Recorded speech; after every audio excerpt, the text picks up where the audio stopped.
Hello guys, yan. So, time check tayo. Ngayon ay 7:49 na. Pero dito sa Sydney ay napakaliwanag pa. Ipapakita ko sa inyo. See that?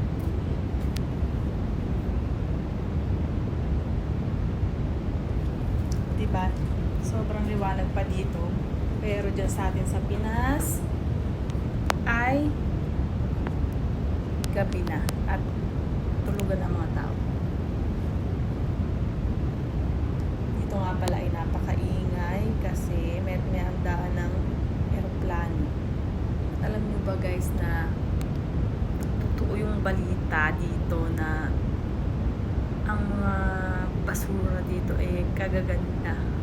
Sa totoo lang dito sa apartment meron silang malaking ref na nalimot lang nila at saka yung couch nila dun sa labas.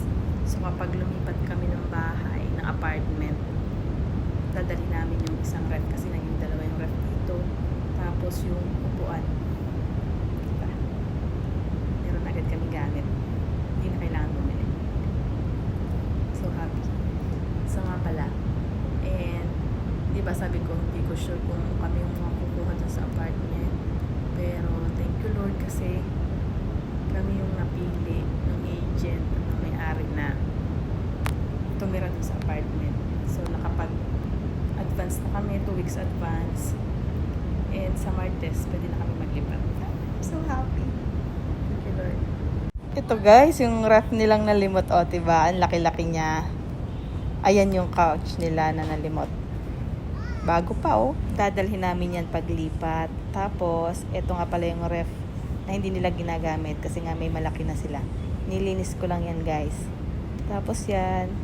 Sobrang linis na yan guys. Yan. Perfect.